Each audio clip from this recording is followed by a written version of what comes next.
খাবারের খোঁজে ১৩,০০০ ফুট উঁচু পাহাড়ের ছাগল। দেখতে আর পাঁচটা সাধারণ ছাগলের মতো হলেও একে সাধারণ ভাবলেই ভুল করবেন। অত্যন্ত প্রতিকূল পরিবেশেও টিকে থাকতে পারে এই প্রজাতির ছাগল। খাবারের খোঁজে প্রতিদিন প্রায় ১৩,০০০ ফুট উঁচু পাহাড়ে অবলীলায় চড়ে যায় এই ছাগল। এ কোনো সাধারণ ছাগল নয়, এর নাম মাউন্টেইন গোটস। প্রধানত উত্তর আমেরিকার পার্বত্য এলাকায় দেখা মেলে এই প্রজাতির ছাগলের। তবে পার্বত্য হিমালয়ে এবং রুক্ষ আফগানিস্তানেও দেখা মেলে মাউন্টেন গোটের। মাউন্টেন গোট আকারে আয়তনে গ্রাম বাংলার পথে ঘাটে ঘুরে বেড়ানো ছাগলের চেয়ে বেশ খানিকটাই বড়।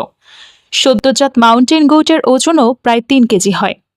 একটি মাউন্টেন গোট জন্মের ৪ থেকে ৫ ঘন্টার মধ্যেই পাহাড়ে চড়ার চেষ্টা শুরু করে দেয়। এই প্রজাতির ছাগলের ওজন ৪৫ কেজি থেকে ১৪০ কেজি পর্যন্ত হয়। অত্যন্ত প্রতিকূল আবহাওয়ায় টিকে থাকার জন্য মাউন্টেন গোটের শরীর পুরো পশমে ঢাকা থাকে। -৪০ ডিগ্রি সেলসিয়াস তাপমাত্রাই হোক বা ১৬০ কিলোমিটার প্রতি ঘন্টা গতিবেগের ঝড়ো হাওয়ার ধাক্কাই হোক, এই সব ঝড়ঝাপটা সামলেও টিকে থাকতে পারে এই মাউন্টেন গোট। এরা সাধারণত ১২ থেকে ১৫ বছর বাঁচে, তবে এদের বেশিরভাগেরই মৃত্যু হয় দুর্ঘটনায়। বয়সে ৩০ মাসে পৌঁছালেই একটি মাউন্টেন গোট প্রজননে সক্ষম হয়। মোটামুটি অক্টোবর থেকে ডিসেম্বর পর্যন্ত চলে এদের প্রজননকাল। প্রজননের সময় পেরোলেই পুরুষ আর মেয়ে মাউন্টেন গোট আলাদা আলাদা দলে বিভক্ত হয়ে যায়। একটি পূর্ণবয়স্ক মাউন্টেন গোটের শরীর থেকে বছরে প্রায় ৪০ কেজি উল পাওয়া যায়। তবে তাই বলে উলের প্রয়োজনে মাউন্টেন গোটের চাষ করা সম্ভব নয়, কারণ এরা একেবারেই পোষ মানে না।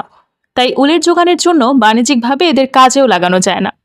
খাবারের খোঁজে যেভাবে খাড়া ঢাল বেয়ে পাহাড়ের হাজার হাজার ফুট উঁচুতে উড়ে যায় এরা, এই মাউন্টেন গোট তা রীতিমতো অবাক করেছে তুখোড় পর্বতারোহীদেরকেও। সূত্র জি24 ঘন্টা।